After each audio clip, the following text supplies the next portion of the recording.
Bismillahirrahmanirrahim. Assalamualaikum warahmatullahi wabarakatuh. Hello everyone. Uh, كيف حالكم جميعا؟ Alhamdulillah بخير إن شاء الله. Today I want to tell you history, uh, story, kisah, sirah about Islam in antiquity. And before I start, I have some picture to give you a clue what story we will tell today. And yes, the first, I think you know that football club, yes, Real Madrid and Barcelona. The football club in what? Okay, next, and this competition, yeah, Matador with a bull and pawang, yeah. And then we look in this campus, the big campus in Spain. The name of and the name of the campus is Cordoba University. And you know, the scientists who make prototype of planes and philosopher, and I will uh, tell you in at the end of this story. So let we go to the story, the history, and you know we will uh, discuss about what is. We will discuss story about Islamic civilization in Spain. Yes, baik. Ya, baik teman-teman, kita kolaborasikan bahasanya ya. Jadi pembukaan, and then I will tell you, I will give you a story, give you some story, cerita tentang masa lalu Islam di Spanyol. Dan teman-teman tahu ini salah satu istana yang ada di Spanyol, namanya itu adalah Alhambra. Dan sekedar informasi, ini juga salah satu nama bangunan yang ada di kampus kita, kampus Taskia, yang ada di bawah Masjid Taskia. Dan ini saya rasa Pak Syafi'i terinspirasi dari Alhambra di sini. Ini salah satu nama istana di Spanyol dan dijadikan nama gedung di kampus kita. Dan Spanyol dulunya disebut dengan Andalusia, ya. Andalusia di daerah Eropa, gitu. Kemudian sebelum kita masuk lebih jauh, kita perlu tahu dulu asal-usul kenapa Islam bisa ada di Andalusia, kenapa Islam bisa ada di Spanyol. Nah, teman-teman, kita berangkat dari kisah dari sirahnya uh, Umayyah, Umayyah dinasti. Uh, Pada masa itu, uh, Andalusia pertama kali dibuka oleh Khalifah Walid bin Abdul Malik pada tahun 711 Masehi. Sementara Khalifah Walid memimpin pada 705 sampai 715 Masehi. Pada saat itu Andalusia dikelilingi, dipengaruhi, dikuasai oleh kerajaan Visigot. Sementara kerajaan itu adalah kerajaan yang zalim kepada masyarakatnya, dan masyarakatnya sangat tertindas, sehingga masyarakatnya meminta kepada Khalifah Walid bin Abdul Malik untuk membantu mereka di Andalusia. Namun Khalifah Al-Walid tidak semata-mata langsung membantu, tapi Al-Walid melihat terlebih dahulu apakah ini benar-benar mereka harus dibantu, atau apakah ini mereka hanya sekedar tipu daya untuk memecah belah antara dua kerajaan besar saat itu. Nah, dinasti Umayyah yang saat itu dipimpin oleh Al-Walid melihat, oh ternyata memang benar bahwasanya kerajaan Visigoth itu semena-mena terhadap rakyatnya, terhadap masyarakatnya. Karena itu Al-Walid mengirimkan 3 orang pahlawan. Teman-teman tahu siapa? You know who is them? them are they are Tariq bin Ziyad and Tharif bin Malik and Musa bin Nusair. Kita tahu ini adalah tiga pahlawan Islam yang terkenal di masa itu yang membebaskan daerah Andalusia dari kerajaan Visigoth. Nah, karena eh, ketiga ini membebaskan masyarakat Visigoth, masyarakat di Andalusia dari kerajaan Visigoth, akhirnya mereka masyarakat terbebas dan karena kesukarelaan mereka masuk ke dalam Islam dan mulailah Islam bangkit, mulailah Islam muncul menyebar di daerah Andalusia. Sekedar informasi kita tahu Al-Walid tadi mengirimkan tiga orang ini ke daerah Andalusia dipimpin oleh Tariq bin Ziyad, maaf, Tariq bin Ziyad bersama Musa bin Nusair dan Tarif bin Malik. Mereka menyeberangi sungai ya dari Damaskus ke Andalusia. Mereka menaiki armada laut dan itulah mula-mula armada laut kita kuat ya sejak masa Utsman bin Affan, Umar bin Khattab. Utsman bin Affan sudah ada, tapi armada laut yang terkuat salah satunya ada di masa ini dengan Tariq bin Ziyad sebagai pemimpinnya. Kemudian beliau membawa pasukannya ke daerah Andalusia di pesisirnya, tapi dia langsung menyerang Andalusia. Beliau naik ke satu bukit untuk melihat kondisi di kota tersebut, dan bukit itu dinamakan dengan nama pimpinan yang menaiki bukit itu, yaitu Tariq bin Ziyad, atau biasa disebut dengan Jabal Tariq, dan orang-orang di Eropa menyebutnya Gibraltar, bukitnya Tariq bin Ziyad.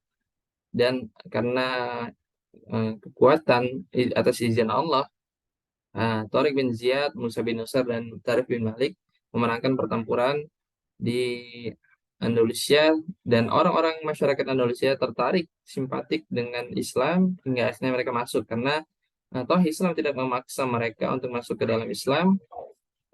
Mereka Islam saat itu hanya ingin membantu mereka terlepas dari kezaliman. Oleh karenanya masyarakat melihat ada satu hal yang menarik dari Islam, akhirnya mereka masuk Islam dengan berbondong-bondong. Mulai dari setelah Islam muncul di daerah Andalusia. Nah, kemudian perlu kita ketahui, teman-teman, Andalusia sendiri terbagi dalam 5 periode, ya. Kita geser ke sini sedikit. Ah, ada 5 periode di dalam Andalusia karena ini salah satu peradaban yang cukup lama di dalam Islam, gitu. Cukup lama sehingga ada beberapa rentang waktu di dalam periode Andalusia ini. Tidak dipimpin oleh satu pimpinan saja, tapi beralih terus dari masa ke masa. Nah, yang pertama bisa kita lihat, teman-teman, eh, masa pertama periode Andalusia ini dibebaskan tadi oleh dinasti Umayyah pada pada masa Sultan Walid bin Abdul Malik, ya, yang mengirimkan tadi Tariq bin Ziyad, Tariq bin Malik, dan Musa bin Nasir. Dengan kemenangan itu Khalifah menunjuk Yusuf bin Fihri untuk menjadi gubernur di daerah Andalusia. Nah, oleh karenanya dia memimpin sampai akhirnya dinasti Umayyah jatuh dan digantikan oleh dinasti Abbasiyah pada tahun 750-an. Tapi Yusuf bin Fihri tetap diminta oleh dinasti Abbasiyah untuk memimpin uh, daerah Andalusia.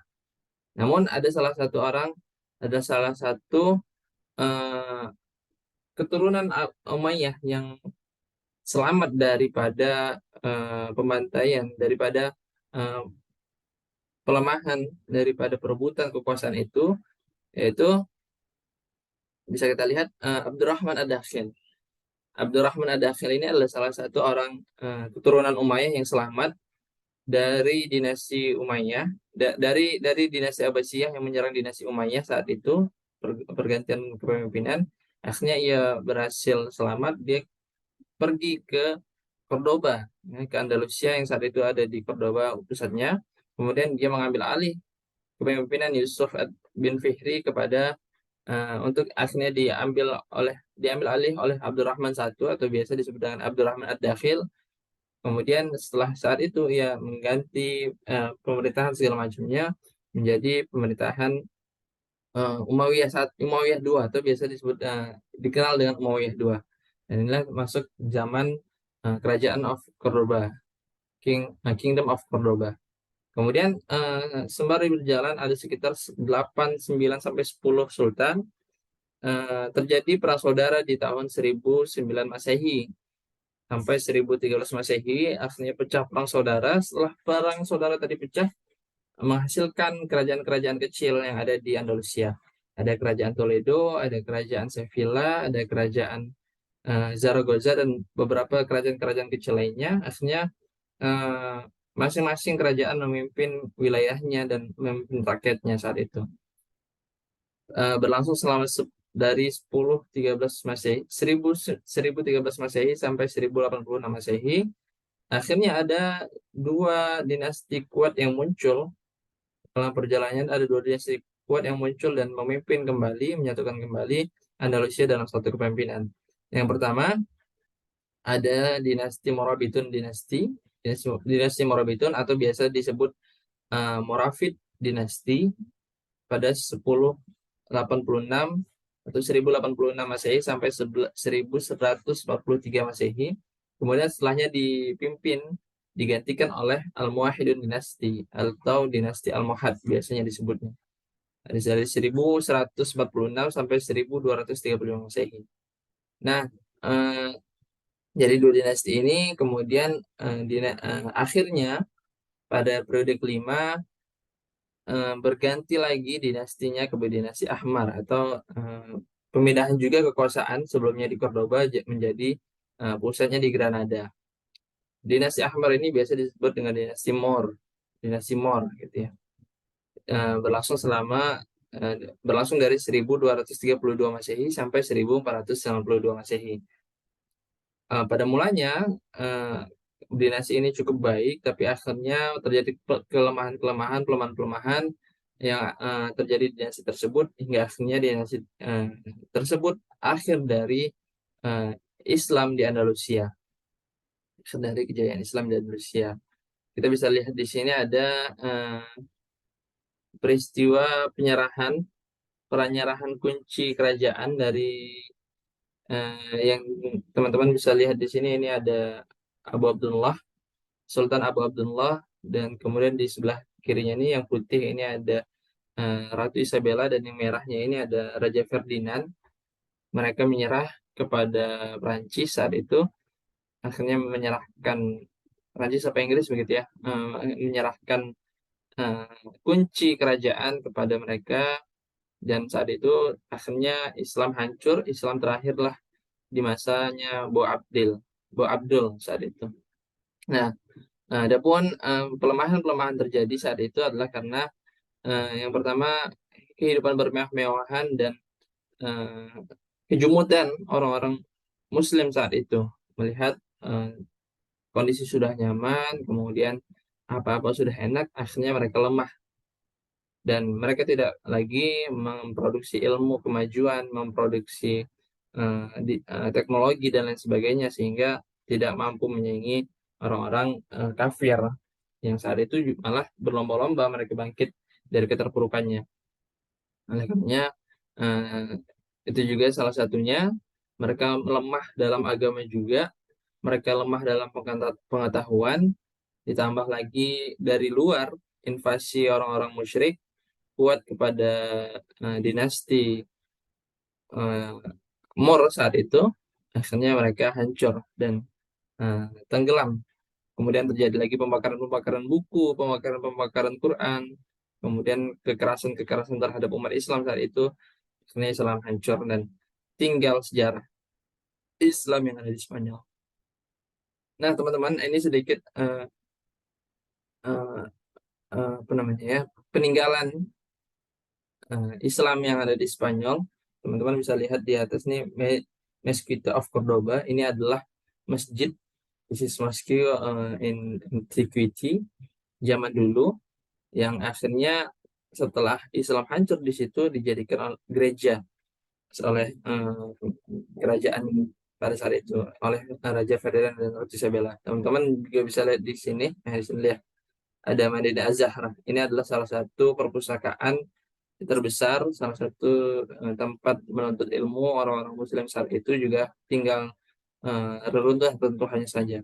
Kemudian di atas Tower of Giralda ini adalah tower eh, tower masjid untuk memancarkan, untuk memandangkan azan saat itu. Tapi kemudian setelah Islam jatuh, ini menjadi tower gereja, tower lonceng gereja. Kemudian teman-teman di bawah sini ya, teman-teman bisa lihat itu ada Alhambra. Ini adalah istana yang kemudian masih, kalau istana masih terjaga, tapi dia tidak ada kehidupan, hanya tinggal tempat singgah wisatawan untuk melihat kejayaan Islam di masa dulu. Nah, ini beberapa ilmuwan yang lahir. Tadi di awal sudah saya sampaikan juga, beberapa ilmuwan yang lahir di masa dinasti eh, apa namanya, ke peradaban Islam di Andalusia. Yang pertama di atas ini ada Ibnu Hazim. Ibnu Hazim ini adalah salah satu tokoh fikih, salah satu tokoh agama, ulama di masa itu. Kemudian di bawahnya ini ada Az-Zahawi. Az-Zahawi ini adalah dokter bedah, ya, ahli bedah yang ada di Andalusia.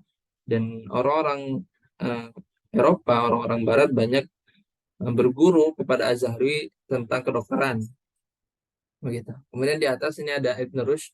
Ibn Rushd adalah salah seorang filsuf, seorang mufassir, seorang mujtahid, dengan kitabnya Bidayatul Mujtahid, kemudian ada Tahafut dan beberapa kitab-kitab yang lain. eh, itu menjadikan Ibn Rushd atau Averroes, yang biasa dikenal oleh orang Eropa, menjadikan beliau salah satu ilmuwan filsuf di Andalusia. Kemudian yang terakhir ini ada Ibnu Firnas. Ibnu Firnas ini adalah orang yang menciptakan prototipe pesawat yang terinspirasi dari burung, gitu ya.